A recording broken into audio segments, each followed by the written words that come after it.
Welcome to Outrage and Optimism. I'm Tom Rivik-Karnak. I'm Cristiana Figueres. And I'm Paul Dickinson. Today, we take stock of what happened in COP26, how far did it get us, and what do we still have to do. Plus, we hear some of the voices that we encountered in the corridors in Glasgow over the last 2 weeks. Thanks for being here.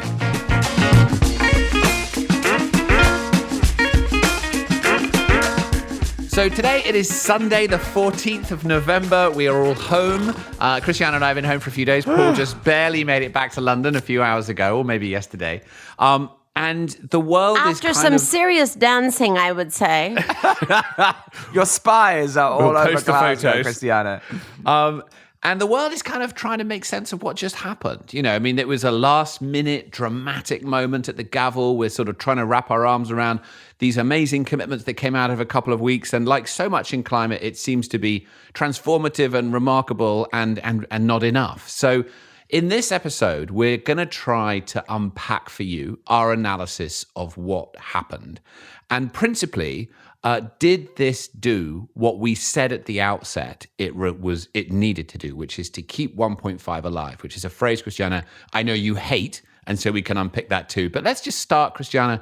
I'd love to know your top-line reflections. This is the biggest COP since you were in charge in Paris. You watched friends and colleagues steer this through to the outcome that we are now looking at. Tell us how you're feeling and whether you were satisfied with what went down. Well, first, Tom, just because you say I hate the phrase 1.5, keep it alive, it's only because I'm so picky with my semantics, right? So let me clarify that right away. I just don't think keeping it alive is enough. That's my problem with it, right? Yeah. So it's after the 1.5 report from the IPCC, we can't just be satisfied with keeping it alive. We have to keep it front and center.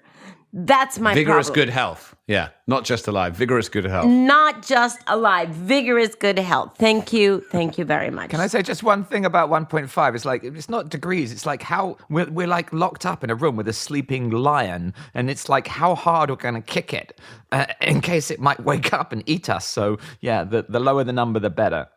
Yeah, and I mean, originally the 1.5 keep it alive, you know, it rhymes and was very helpful in the beginning. But I vote for us migrating to front and center, healthy 1.5, as opposed to just keeping it alive. Anyway, having clarified that, one thing about the 1.5, nobody, you know, who really understands the way the wheels of change move would have truly expected or realistically expected for COP26 to guarantee that we were on the trajectory of 1.5. We have, you know, said ad nauseum here, and it is actually nauseous, that we are on a process of continuing to decrease temperature increases, as odd as that sounds. And we went into Paris with almost 6 degrees. We came out of Paris with 3.7. Now, with the collection of everything that has happened this year, including the last minute in Glasgow, we're not at 3.7. We're at 2.4. Much better, still unacceptable. But we are moving in the right direction. So obviously, when we will look at this when we get into the substance. But first, you know, just to be pretty blunt about, did COP26 guarantee a 1.5 degree pathway? No, and it never could have. And we are much closer. We have closed the gap. So we will get into that later. But before we get into substance, could I, gentlemen, just comment on the tone of the final decisions? Because I'm actually quite impressed with the tone, in addition with substance. And I want to point out a couple of things. First, much more urgency in the language that I've ever seen in 25 previous COPs. A language that expresses more urgency, more alarm, utmost concern. It feels to me like it's mirroring the language that was also much more urgent of the IPCC first working group that came out just a few months ago. And that's a good thing because policy should follow science. So the language is the same language of screaming from the rooftops. Had not happened before in any COP. I think that is excellent. Also excellent that this text recognizes that we're in the critical, decisive decade and that we have to halve emissions by 2030. I am a little bit disappointed that the version number 2 of the text had said resolve to limit warming to 1.5, and then that was watered down to resolve to pursue efforts to limit warming to 1.5. That was one of the watering downs that was disappointing. On the upside, it's still there. And so I think we can safely argue that 1.5 is now officially the new 2 degrees, which it wasn't in Paris. No, it's okay. Just one question on the 1.5. What you mean by that is 1.5 is now the threshold, right? We are not going to go above 1.5 is how we read coming out. Yes. Yeah, the ceiling. Okay, great. Correct. Yeah. And that's pretty amazing, right? Because we've been waffling between well below 2 and 1.5 since Paris because science hadn't given us that clarity, and now we have the clarity. So and it's captured in the text. So excellent. I am also totally delighted. My heart is singing, honestly, that this text, for the first time, recognizes with the clarity that it does the role of biodiversity, nature-based solutions, oceans, cryosphere. Finally, a much more holistic approach that doesn't say climate is over in this box, biodiversity in another box, oceans in another box. No. It's all the same box. And I'm delighted at the holistic approach that is here for the first time. I'm also totally delighted that, as far as I can tell, this is the most inclusive text that I've seen, inclusive of the role of youth, calling them, frankly, to continue to pester us. I think that's brilliant. The role and the experience and the knowledge of Indigenous people, calling for more women participation, recognizing the scaled-up action of private sector, non-party stakeholders, recognizing the need for just transition. All of that, a much, much more inclusive tone to the text. So all of that actually is on the plus side. So that's great, Christiana, and so interesting to hear analysis of some of those tone elements that are so important, right? I mean, as the way in which we talk about this changes, then actually it indicates something significant about the shifting politics. And I picked up exactly the same thing as you did, that this really does seem to be being treated more like a crisis. Not enough for many people, of course, and that's like so much in climate, but more. And let's not forget, this is a negotiated text, 196 countries.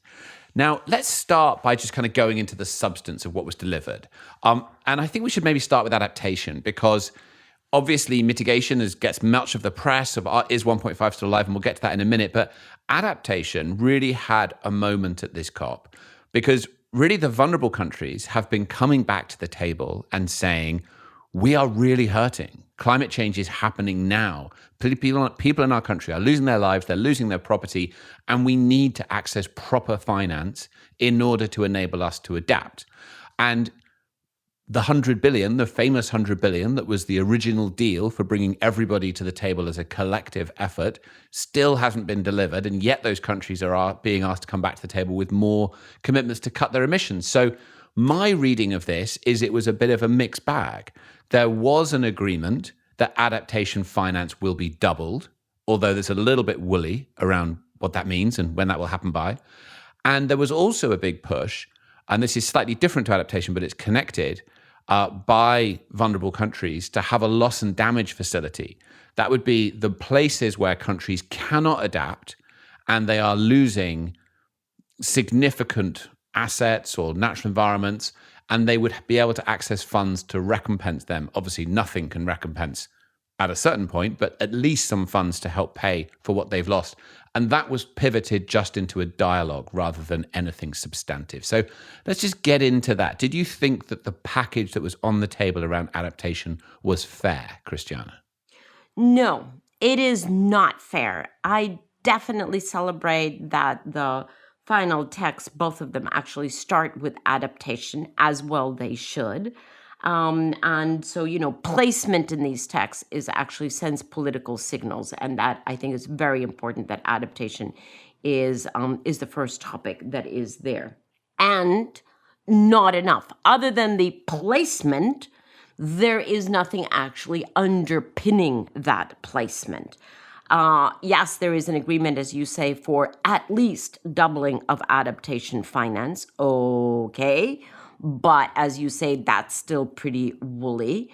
It creates a 2-year work program on adaptation that starts immediately. So presumably by tomorrow, Monday, it should start, and that is good. But honestly, I mean, I just cannot find words for the pain that especially the low-lying islands are experiencing today already. Losing homes, losing livelihoods, losing hope. I mean, honestly, at what point are we actually going to be brave enough to be in solidarity with these people? Now, having said that, I want to also correct myself, because many of these people do not want to be treated as victims. Many of them are saying, yes, we are the most impacted. And frankly, we are totally punching above our weight with respect to the solutions. And they are.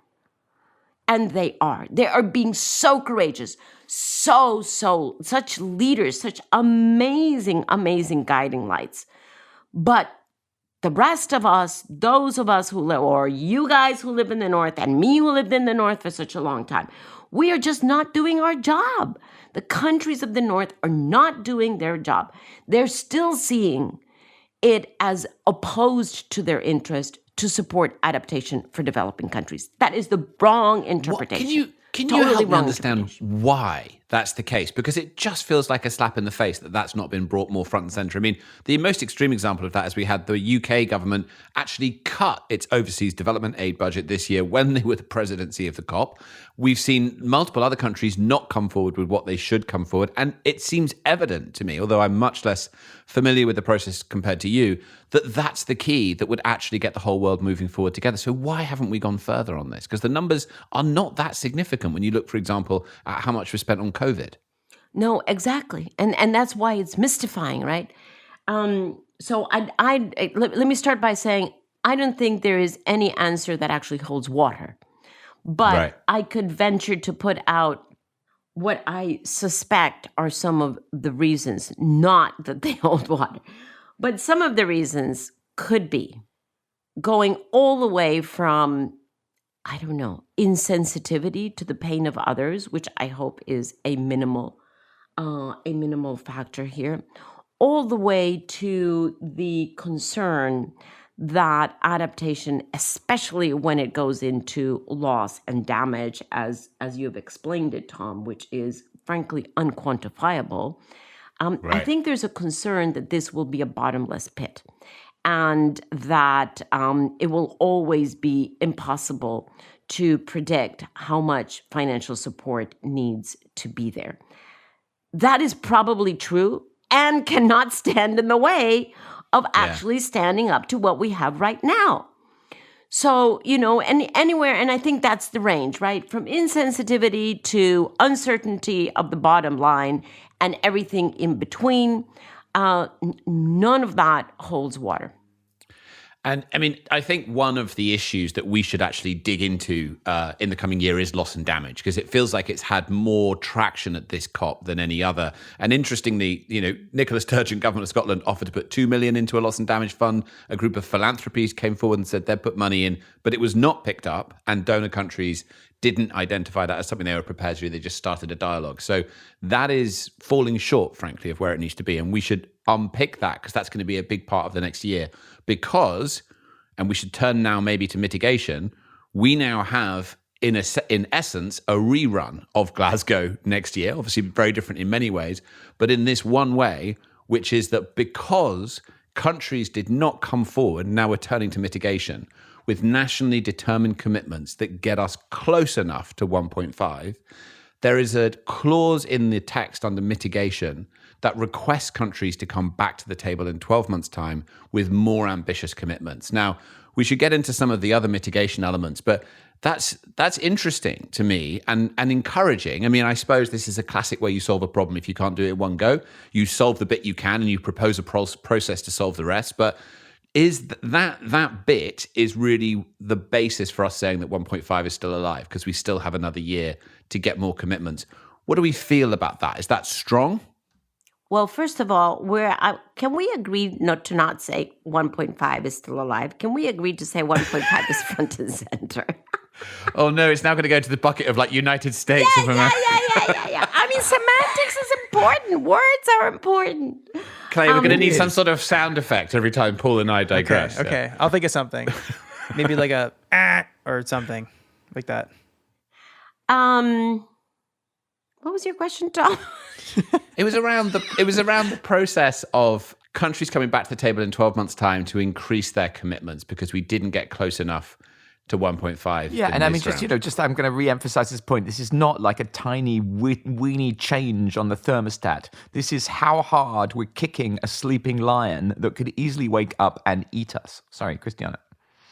You know, actually, I've been noodling on the text that is there on this because as we went into Glasgow, we already knew, thanks to the push of the most vulnerable countries, that they were going to push to change the 5-year cycle of increasing ambition that we have in the Paris Agreement, change it to a 1-year cycle, which is allowed by Paris but not prescribed by Paris.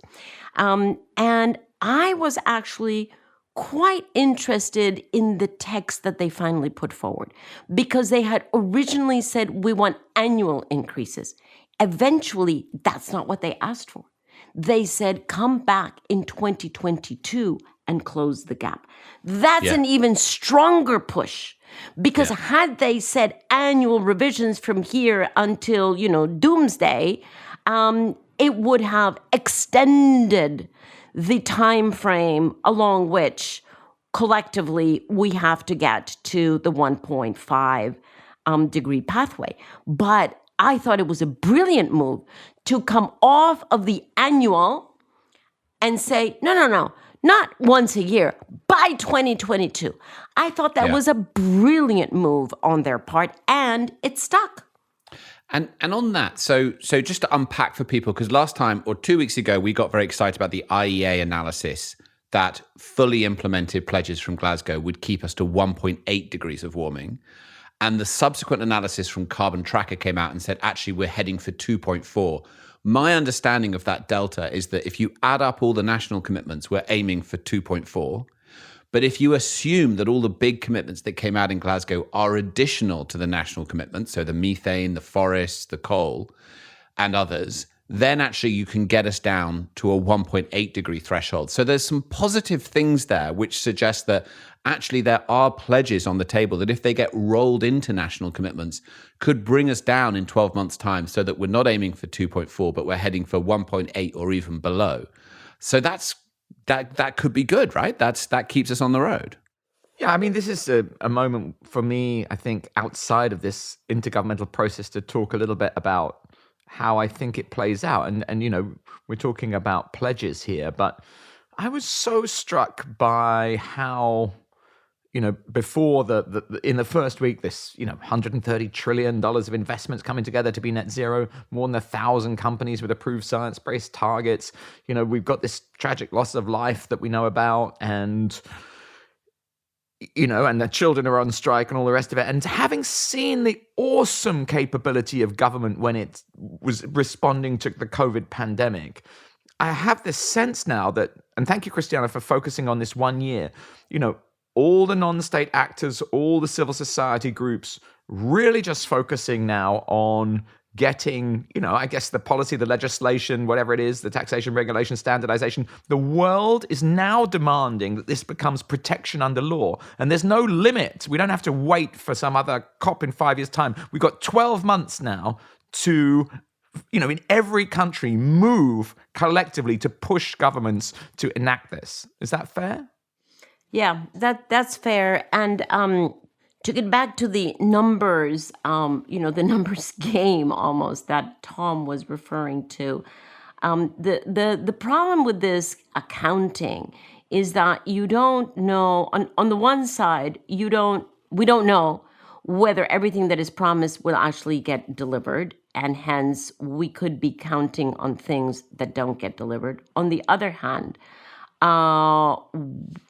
we don't know that those emission reductions that have been quantified and that have been put forward by non-central governments on the sidelines or in the surrounding context of the COP, we don't know if those are actually already incorporated or not.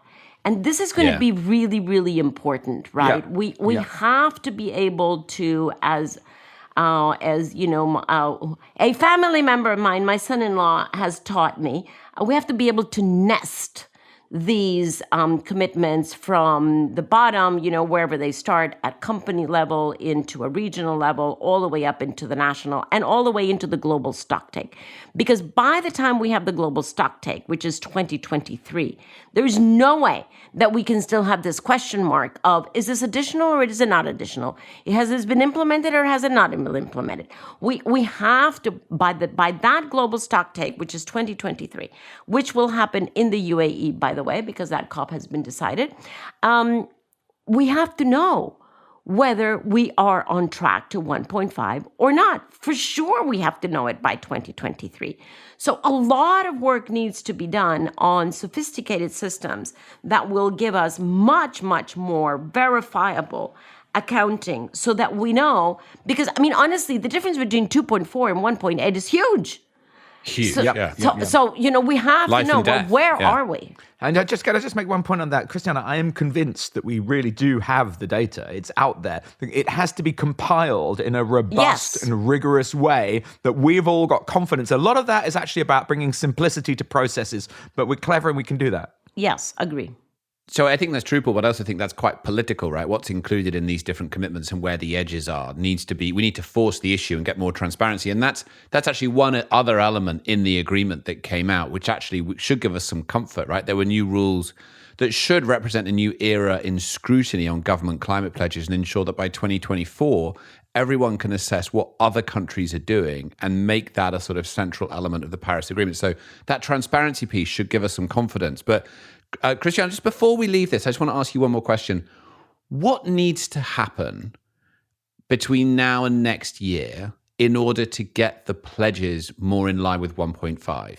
Now, obviously, the simple answer to that is countries need to commit more. But what's the process by which we get there? Because the sticking points in Glasgow were about finance. They were quite complicated. Like, we've got 12 months starting now to get countries back to the table with more commitments that bring that down. Do we need to see significant amounts of finance flowing and new finance commitments as a precursor to that additional ambition? If everything was to go well in the next 12 months and to end up with those commitments getting us closer to the 1.5 threshold, what would have occurred to get us there? How many items am I allowed to answer that question? You were allowed 5 items in your sequence. Okay, 5. Number 1, by next year, the delay of the yearly 100 billion has to be up to date. We're already at 3 years delay. It was supposed to be done, by 2020. By next year, we will be at 3-year delay. So that has to be in. Number 2, we have to have seen much more concessional finance, easily accessible to developing countries for their very, very urgent needs. By concessional, you mean not at market rates, but concessional, like cheaper to borrow, all sorts of other things. Cheaper to borrow, great. grants. Thank you for that, Tom. I'd always wondered what that meant. Grants. Or grants, yeah. Grants. No, and number 3, we need to have reached a decision on something that is called special drawing rights, which is a capacity that the international finance system has to provide financing at very, very minimal conditions to countries that are in great straits. Developing countries are in great straits, and they should be able to draw on these special drawing rights. And developed countries have been standing in the way on that one. Those would be my three really, really urgent things on finance.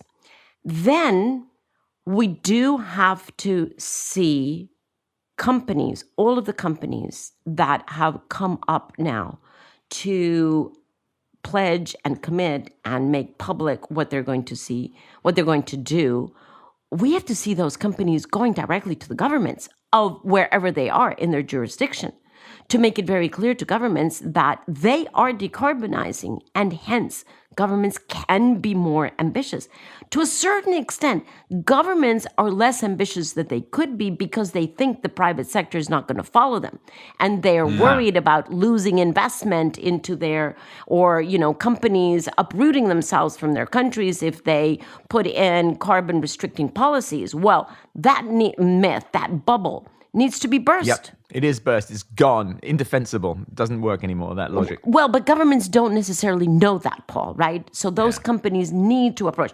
We can't have this thing that, companies continue to act on their own and governments on their own. These connecting valves, these connecting networks of information need to be accelerated over the next year. And my fifth point, I give over to one or both of you. It's yours, Paul.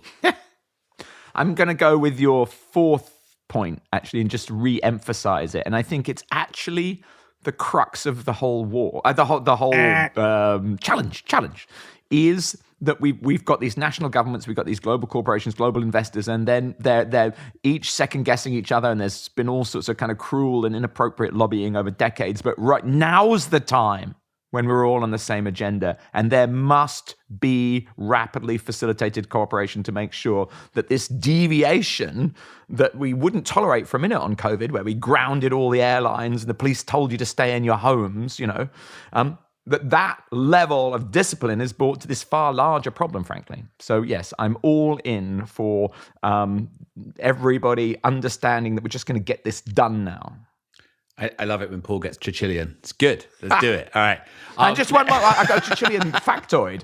What was it? It was very nice to see. What was it? Janet Yellen, the U.S. Treasury Secretary, said, "I am the first U.S. Treasury Secretary to come to a COP meeting. Things are changing." Yeah, very nice. I'm going to add the fifth one then, because it's still available. And that is, we saw a huge upwelling of activism and anger at the process in Glasgow. And we all witnessed that. And we went on marches and we engaged and we spoke with all these different people. And I think that there's a generalized sense from young people and from others that they're being lied to. And that actually we have been at the table making commitments for 25 years and we've generally not delivered them in the way that we say we're going to. And that can't be done anymore. And there's been a breakdown of trust. I mean, we talked about this last week with Nigel. It was a city of two tales where there was the inside narrative saying we're getting there and the outside narrative saying this is all greenwash, this is all bullshit, you're lying, this means nothing.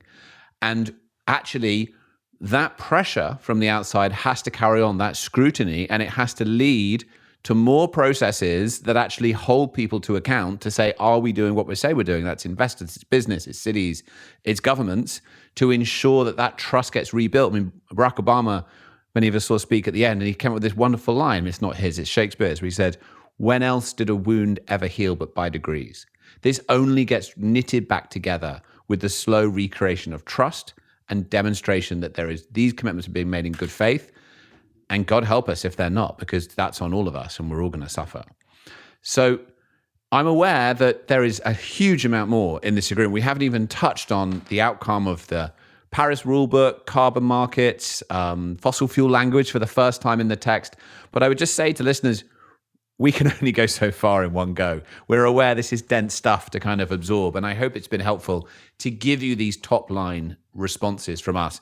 We're going to be unpicking this with a variety of guests over the coming weeks, from activists and ministers and others, to give you different perspectives on what came out of it. It has been a real marathon. We know that many of you have been there, many of you are exhausted, and I know I speak for all three of us when I would just say thank you to everybody. I mean, thank you to those in the COP team, in the secretariat, to all of the activists, to everyone who is there, who are probably now lying at home staring at the ceiling and feeling exhausted, as we kind of still are.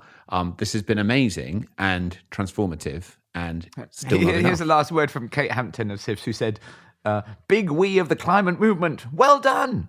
Yeah. And yet so much more to do with speed. Sleep well, everyone, and get ready for Monday, another day in the fight of our lives. I would give everyone till Wednesday, but yes, absolutely. Christiana? Oh, okay. Yeah, I love that Kate Hampton quote.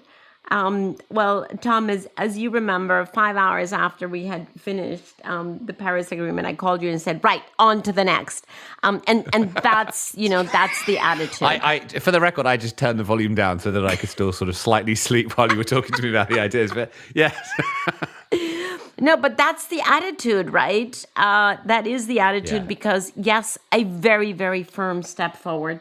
But what we actually need is not one step, but a sprint toward success. So thank you to everyone who helped make that step very firm, and many more to come at much, much quicker pace. Absolutely. Now, over the course of the last 2 weeks, we have been every now and then in a completely random fashion meeting people in the corridors at COP and just handing over our phones with voice notes recording and say, just tell us one thing you're outraged by and one thing you're optimistic about. And it's a complete mixture from activists to monks to people on the inside, many people we knew for years or others Activist monks on the inside, some of them. Activist monks, yeah, people that we were just meeting for the first time. And we're now going to play for you this montage of different reflections of people inside the venue. This is obviously a historical record of what it was like to be there. So you'll hear a sense of being in the room and people responding to background noise. It's the music of the people. It's the music of the crowd. It's a way to kind of immerse yourself in the experience without the sort of weird vegetarian haggis, which some people liked and some people really didn't. Maybe we should hand this over to Clay to wrap it up for us and introduce the montage. Clay, anything else we should add to that? Yeah, so from the street to the stage, right? You're going to hear over 20 different voices now. Some voices are young, some are old, some recordings are short, some are a bit longer. And, we deliberated back and forth, how should we play these for our audience? And we just landed on, let's just play them. So our encouragement to our listeners, you, the listener, is to take this moment to do some deep listening. Let these voices and what they have to say work on you a little bit, At some point, if you find yourself getting tense because, you wish someone was more outraged about something or maybe more optimistic, try and let go of the tension, but address the root of it, which might be a wrong perception or lack of understanding that you have. And remember, we are here to listen and to reflect on this moment that we all just went through so we can be fully ready for the next. It's going to take all of us to address the crisis for the crisis that it is. So let's take a listen. All I need from you guys is just a goodbye, and then we'll play. Okay, bye, everyone. Bye. Bye. All right, pass the mic. Here we go. Hi, I'm Farzana Farooq Jhumu from Dhaka, Bangladesh. One thing makes me optimistic is the frontliner I see every day in my country. With the all operation they are facing, still they have the best way to adapt. And that's what makes me optimistic, that when we see them and we know that we have a solution, we just need to follow them. And one thing which makes me outraged is how inaction is being a process and a cycle, and we will lose our lands, our culture by 2050. The same 2050 the government is saying that, okay, we will do this and that. We don't have time like everyone does. Hi, my name's Fatima Ibrahim. I'm the co-director of Green New Deal Rising. One thing that makes me outraged are leaders who make promises but don't keep them. We've seen a lot of that today and in the 6 years since the Paris Agreement. Lots of promises, not a lot of delivery. But one thing that makes me optimistic is movements, people power. We've seen how much our movements have grown and how much they've been able to push their leaders. The reason our leaders came to COP26 and made these big promises is because of the types of mobilizations young people particularly have been able to put together over the last couple of years, and they've put enough pressure on our world leaders where they feel forced to make promises. I'm Harjeet Singh, and I'm part of Fossil Fuel Non-Proliferation Treaty Initiative based in India. One thing that really makes me angry is we are not talking about fossil fuel. That's the core problem that we have. So Paris Agreement doesn't mention that. And even in the discussions that we are having in Glasgow, we don't talk about how we are going to target fossil fuel industry, how we are going to remove the subsidies that they are enjoying and continuing to create a problem. And we have totally missed that conversation here. So of course, this is very clear that there is vested interest of fossil fuel industry and governments who are protecting their interest. What makes me optimistic is the discussion that we had how to help South Africa phase out of coal, and many countries came forward. This is exactly the kind of discussions we need, because if we think that developing countries who have large dependence on fossil fuel, they'll be able to come out of it on their own. We have to look at the past where their economies that they have right now is part of a legacy that they got from colonialism that they have seen. So without much support from an international system, they will not be able to reduce their dependence and adopt a cleaner and greener future. And that's the responsibility of rich nations in particular who have resources to help them make that transition. I am Mitzi Janelle Tan, a climate justice activist from Youth Advocates for Climate Action Philippines. And what outrages me is the lies and outright climate betrayal that world leaders are doing. Each day that they delay climate action is disastrous for us in the global south and in the Philippines. And what gives me hope and what gives me inspiration is the people coming together, seeing that we're connecting, we're learning from each other. And this is what the revolution is about, coming together and joining forces and fighting for our common liberation. This is what I know is not impossible, like knowing that there is someone in every country fighting for the same thing that you are. If you remember that, then you remember that nothing is impossible. My name is Patience Nabukalu from Uganda. One thing that makes me angry is the leaders that promise nothing and pledge for the future, yet we are experiencing the crisis right now, and more so their empty attendance. To me, I would assume they didn't attend COP because they have not given me solutions and implementations to the crisis. And what angers me the most is that they don't listen to us. And another thing is, I'm from Uganda, which is like 15-hour flight, and I attended COP, but I'm going to go back to my country with no solutions.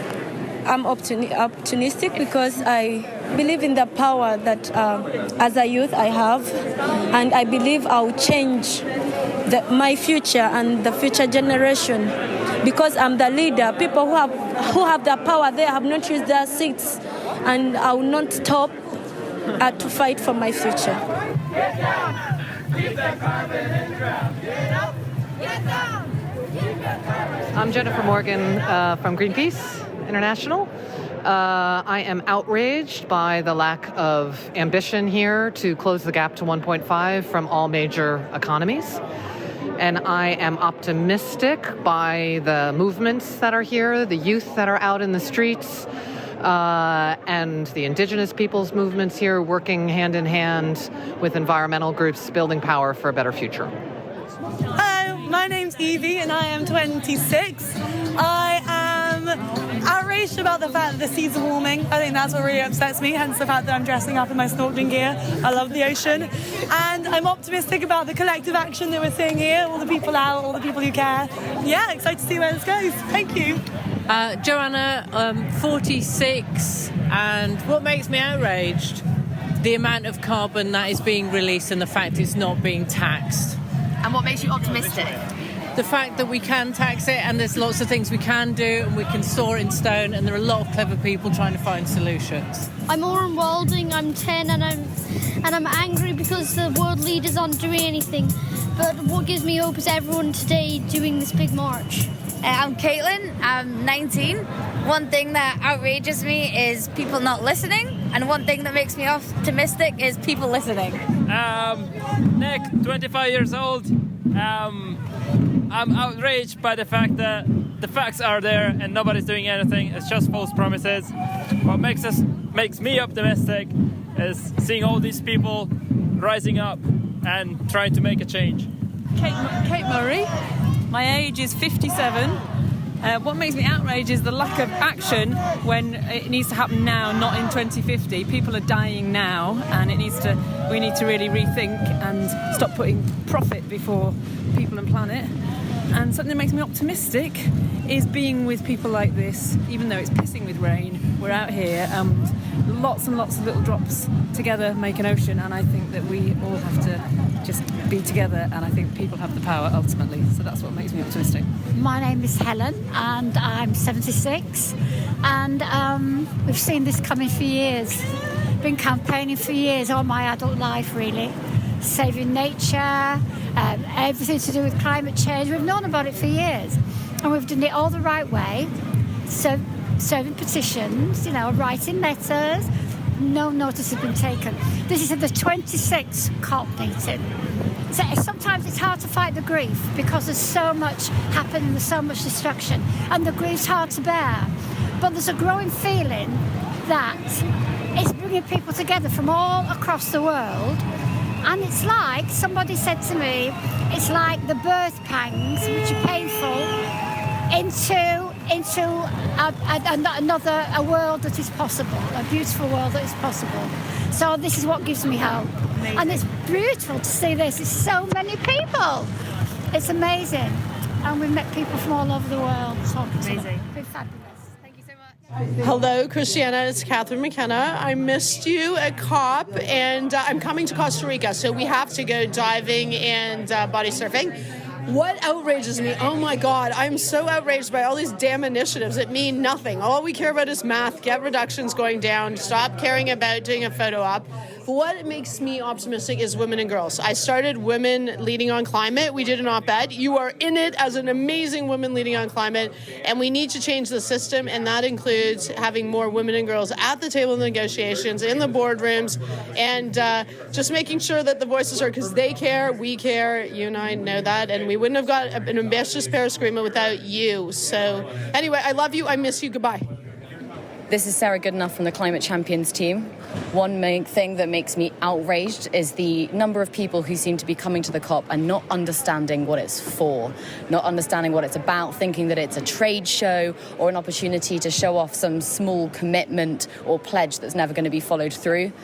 One thing that gives me optimism is the thousands of youth strikers outside of the venue with their placards and their pressure, those who are really connecting to the anger and the grief and the frustration that we're all feeling, and people like Clover Hogan who bring that into the venue and show it to all of us. Hey Tom, it's Rob here. Yeah, so you asked about the policing. I mean, my experience, I've spent most of it, I guess, out here on the streets and going to different things. But I guess the two main things were firstly the confiscation of the Jubilee debt, people's Loch Ness Monster thing at 5 o'clock in the morning, claiming that somehow was, in the interests of public safety or something. It was just ridiculous. There's been a lot of things like that have been those kind of iconic, playful, sort of artivist things that have been stopped. And how on earth it would have been anything other than a little bit embarrassing to some of the delegates to have had a Loch Ness Monster floating down the river is just ridiculous. And it seems a real shame that the police are so... It feels a bit like, because there are so many police here, there's 10,000 police who've had all of their riot training, that the police presence everywhere in the city has felt kind of quite intimidating, really, rather than protecting, I think. I guess though, Tom, I always sort of feel like fundamentally it's like the announcement 4 months before this event that actually what they were doing was to train 10,000 riot police rather than announcing that they were going to train 10,000 home insulators and tree planters and urban farmers and solar panel installers, just rather set the tone. And if you've got 10,000 trained riot police all stood around in the cold looking bored, any opportunity to sort of put that training into practice, they're all there, and all like the testosterone, you can feel it sort of pumping through them all.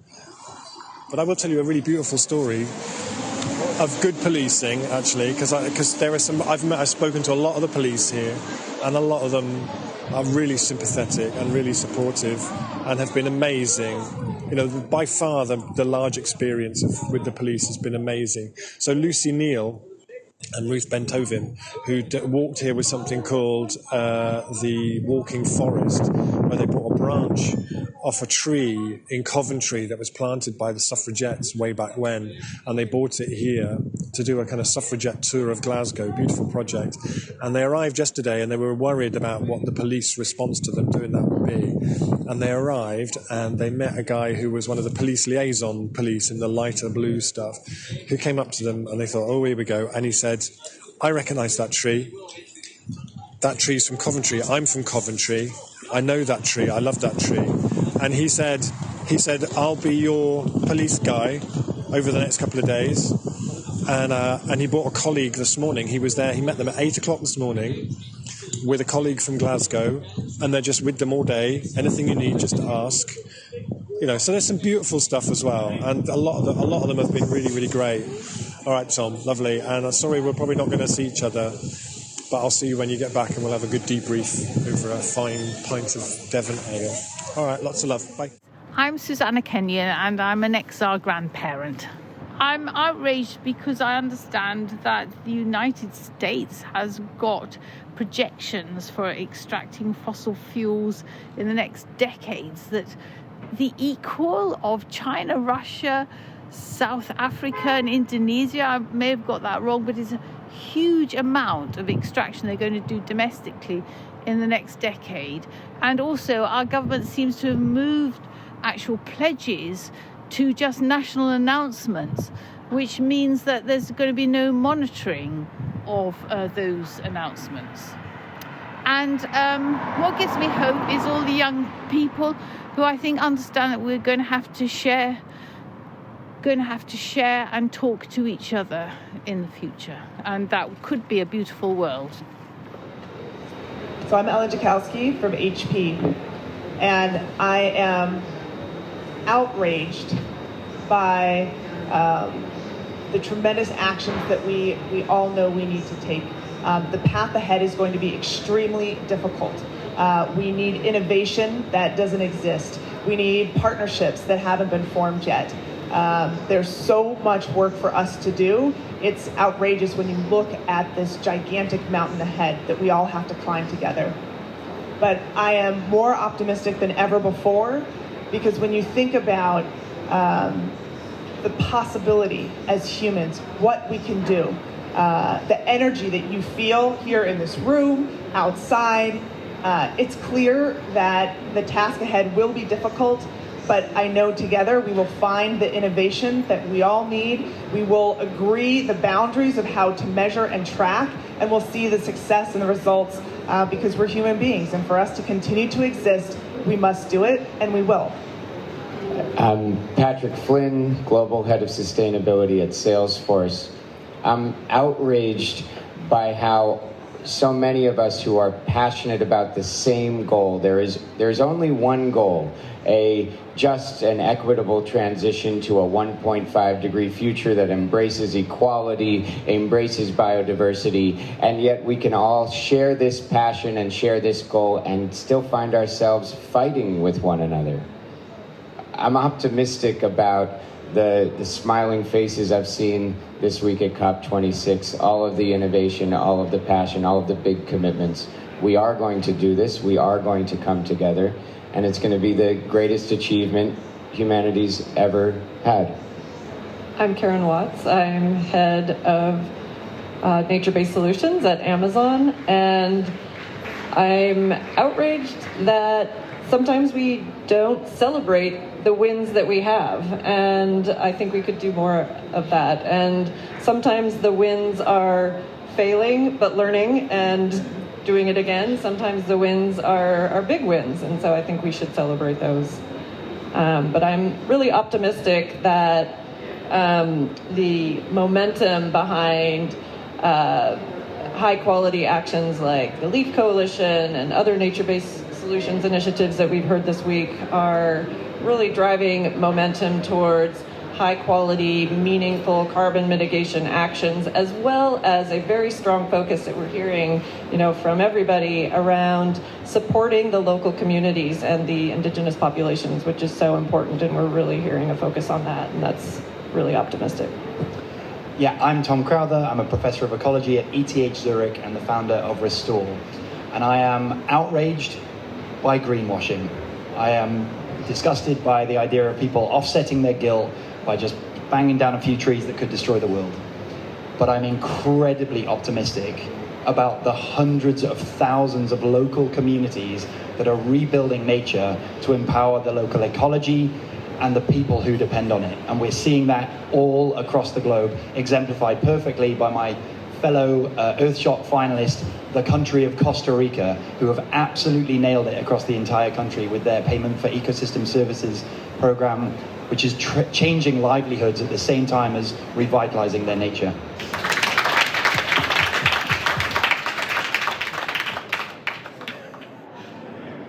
Hello, my name is Brother Spirit. I'm a monk from Plum Village.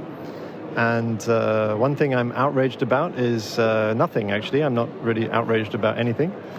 So maybe I can give you two things I'm optimistic about instead.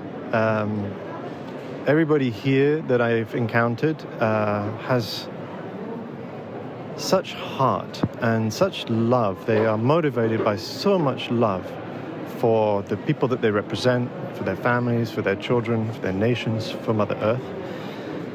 And whoever I meet, I feel like it's right there beneath the surface, beneath the immediate kind of stress, their mission, their goals, their agenda. If you can get past that and look into their eyes, what you find is love.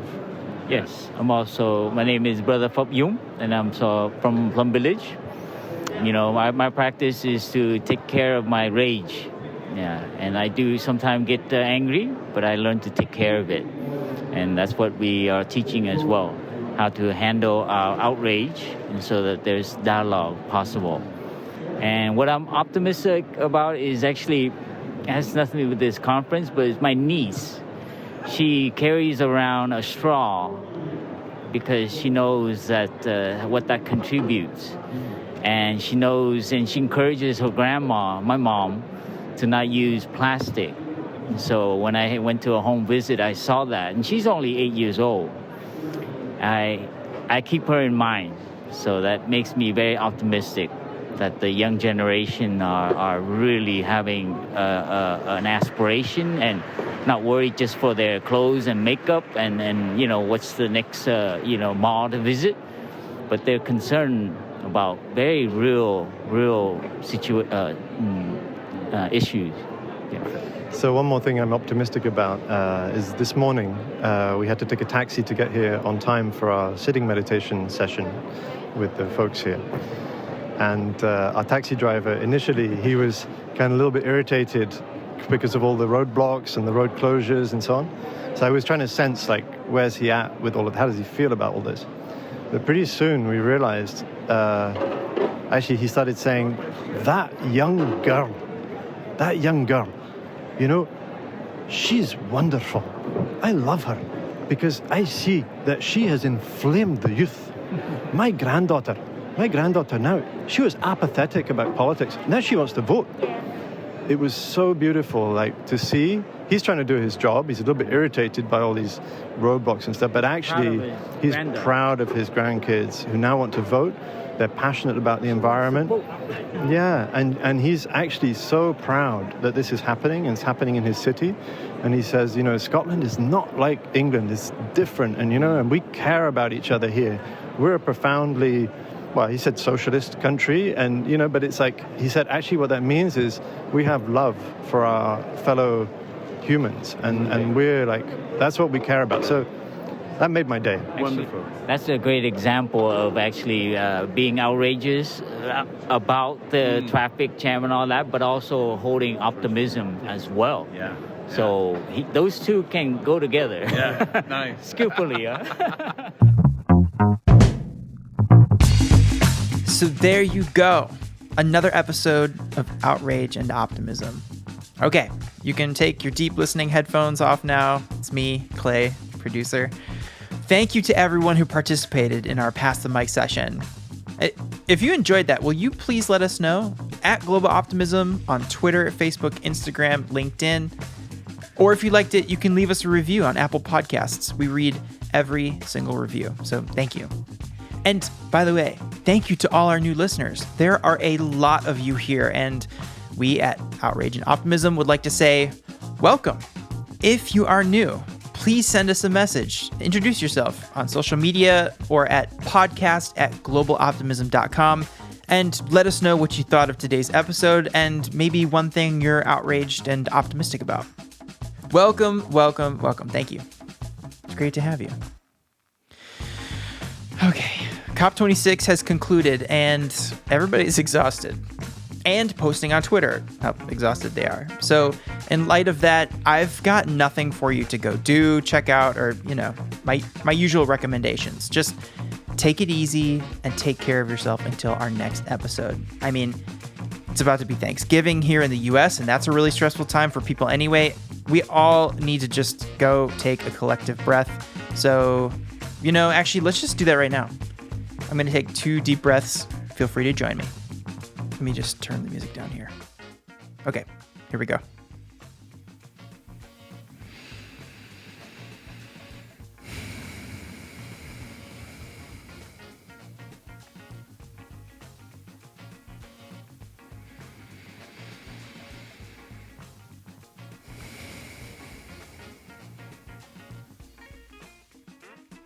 Nice work. Okay, rest up, hit pause on a few things that can wait, and we'll see you on Thursday.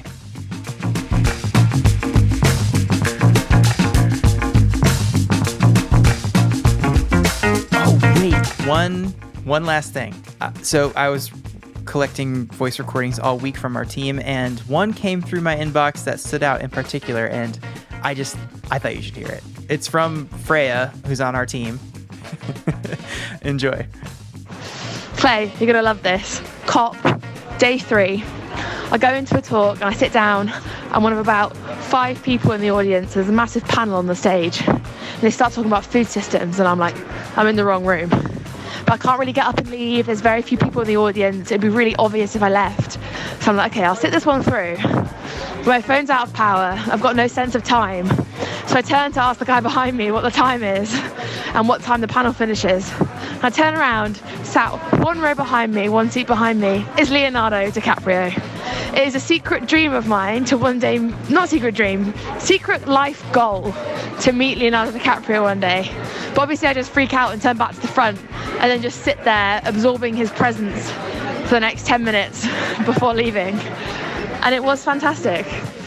So, COP27, maybe? Live recording of Outrage and Optimism with Leo DiCaprio. Freya joins as a guest co-host. It's not impossible. It could happen, right? Didn't somebody say impossible is not a fact? It's an attitude? Anyway, shout out to Freya. We're going to get him on the show. And you're invited. Okay.